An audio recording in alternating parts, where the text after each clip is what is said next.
Good afternoon. So, Ms. Hadnett, you initially went into the home at 47 Summer Street. At what time that day? Was it in the evening, early morning hours? It was the early morning hours of January 25th. Okay. And you had somebody that was learning underneath you that was with you at that time? That's correct. And you went into the various areas of the house. You went down to the basement, right? Yes. You talked about the stain that you had taken swabs of that was on the carpet down in the basement, right? That's correct. And you went upstairs, and then ultimately you ended up in the bedroom, and you made observations of a number of blood drops, or red, brown, as you put it, drops on the floor, right? There were numerous red brown stains on the floor, yes. On the clothing, the bedclothes that were on the bed as well, right?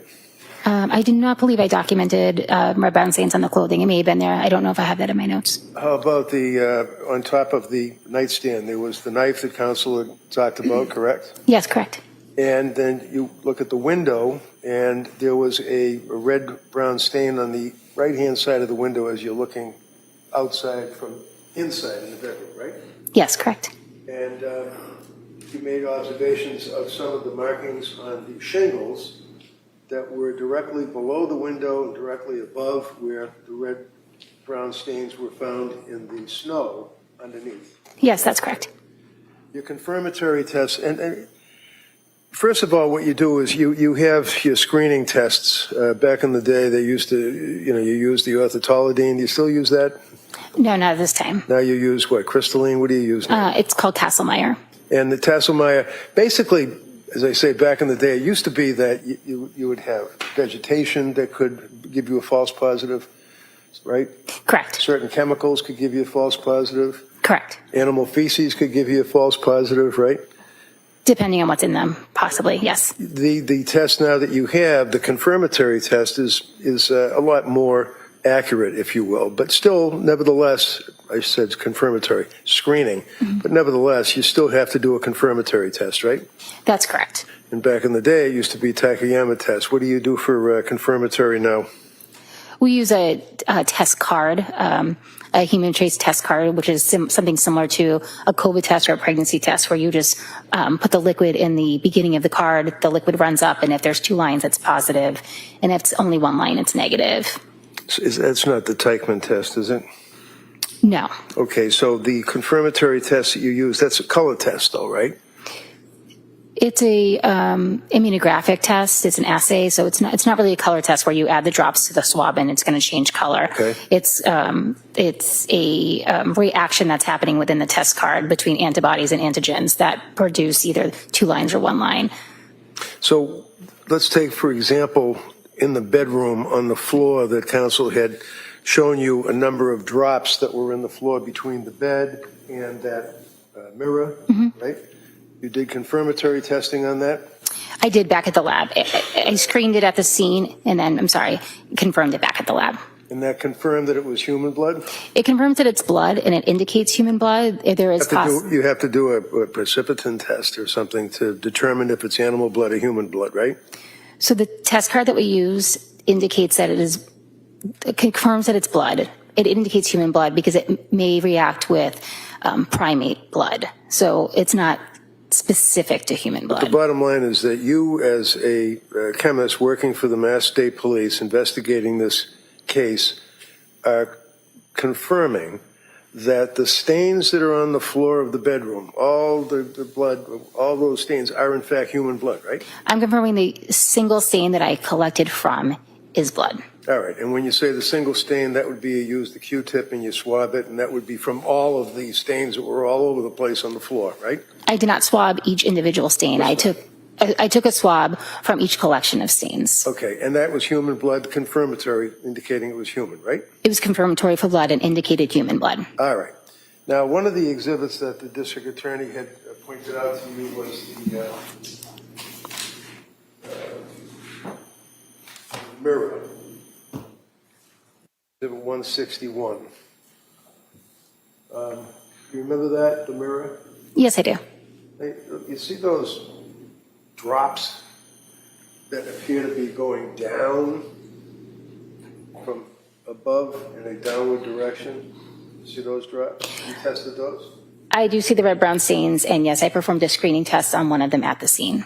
Okay, and you're comfortable that that in fact is human blood, correct? I did not perform a confirmatory test on that specific stain back at the lab, so I just screened it at the scene, and that stain was not tested any further at that time. It was what? I performed a screening test at the scene. I did not perform any confirmatory tests on that specific stain back at the lab. Well, there's no doubt that the stains that are depicted on the full-length mirror that we can see in Exhibit 161 and the stains that were on the floor next to the bed and the stains that were on the floor in front of the bed heading towards the door, all with the same consistency, right? I didn't make any determination whether or not they were all the same consistency. Blood? Human blood? I did not make a determination that they were human blood, so based on the scientific results, I cannot say that they were human blood. As a chemist and involved in crime scenes many, many times, would you agree that the substance that's on the floor and the substance that's in the mirror and the substance that's on the doorknob and the drops that are heading out of the bedroom, those in fact, more probable than not, would be human blood, right? I do make certain assumptions based on the color of a stain, the size, the shape of the stain, that it could potentially be blood, and that would indicate what I might want to test further. So I don't make an assumption off the bat that it's going to be human blood. That's why we perform scientific testing to screen for blood and then to confirm it's blood. Okay. So this here, you indicated was some type of insulation? That's what it appeared to me. I mean, I'm not an expert, but it looked like some sort of foam insulation. And it's a little difficult to see with the, see that there? Above the little orange, looks like a little balloon, but let's say it's insulation or let's say it's something for bugs. You see the red substance on that object? I do. See the red substance, red-brown stain on that window ledge or windowsill? Yes, I do. You tested that? I did not test that specific stain, no. Yep. So do we know if that was blood? No, not at this time. Pretty obvious that it was, though, to you, right? It appears to be a red-brown stain on the exterior of the windowsill, but I did not do any testing on it. Okay. And did I hear you correctly that it was 5 months later that the state police investigators decided that you would get the shingles off the house? I don't know when that decision was made, but that was the day that I was requested to go out. And then the district attorney showed you the shingles and envelopes. You opened them up and looked at them, and you did a confirmatory test on those? I did not. I performed a screening test on each of those stains at the scene. I did not perform a confirmatory test on those stains due to the fact that the red-brown stain color was no longer visible. So potentially It was degraded because of the weather, right? at some point the red-brown stains appeared darker. They were no longer red-brown. So I thought that the material could be less, so I didn't want to use any additional material for confirmatory testing. School, as a chemist, you learn how to testify, don't you? Yes. One of the things they tell you is look at the jury.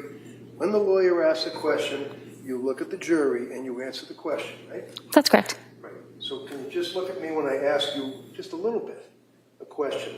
Would you agree that weather affects, degrades blood if in fact it is on an object and allowed to stay outside? Absolutely. All right. And then, you can look at that. And then you'd agree with me that what you noted appeared to be dark? Yes. It would almost be like bat guano for that matter. We don't know what it is, right?